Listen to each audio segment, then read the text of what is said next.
Yo, what's poppin', my 420 army? It's your boy, the mighty 420, and we're doing, here's episode 2 of the remastered character lore series. This time we're doing Miles Upshur, which, no, I am not saving him for the end of the series. My predictor was just, my picker wheel that basically I would pick the order I did the episodes in was just being absolutely ridiculous. That's why I'm just gonna do Miles now to just get him out of the way, because that is not happening again. But either way, and there's also a bonus video that's gonna be out in like 15 minutes by the time you're originally seeing this. So enjoy and stay tuned for that.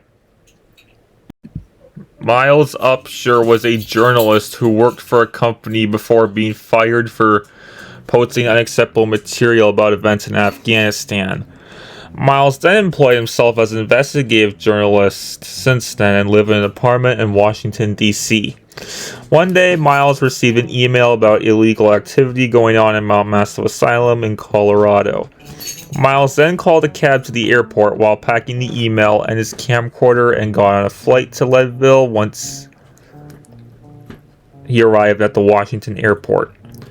After Miles got off his plane, he headed to the car rental place and was given a 1997 Jeep Wrangler TJ. Miles then began driving to the asylum and after arriving at it, looked for a way inside, which was through an open window. Miles began seeing the patients before finding a library with bodies inside. He then saw a soldier impaled who told him to escape before dying. Miles continued to wander before being grabbed by a big patient named Chris Walker who threw him out of a window where he met Father Martin Archambaud who called him his apostle. Miles grabbed the key card and tried to unlock the main doors, but Martin cut the power for the admin block, forcing him to turn it back on. Miles returned to the security room only for Martin to drug him and take him to the asylum's prison block after showing him footage of a paranormal entity called the Walrider.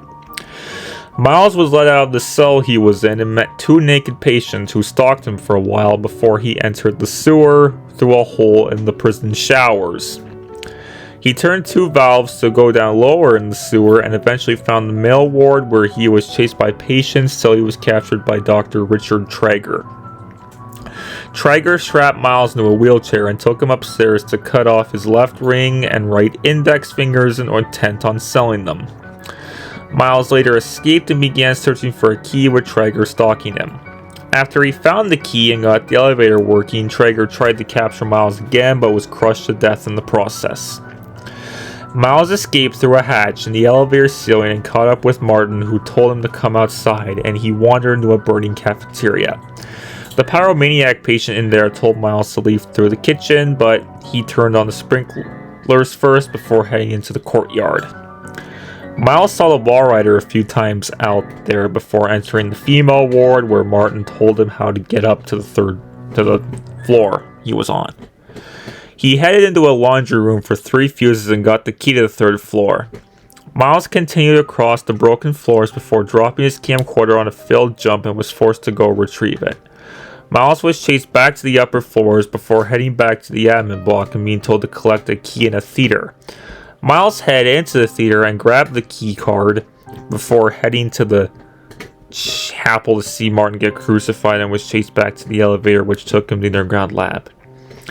Miles found a way out but was chased by the Walrider and ambushed by Chris, who the Walrider brutally murdered. He later found Rudolph Wernicke, who told him no one could escape with William Hope alive and to kill him. Miles found the morphogenic engine and turned off Billy's life support with the Walrider chasing him, and it made him his new host afterwards. Miles limped in pain out of the area but ran into soldiers who shot him before they were attacked by the Walrider. Miles still had his body fused with the Walrider when Wayland Park took the Jeep he rented and even headed back to his apartment, where one of his neighbors claimed they had seen him after being gone for some time.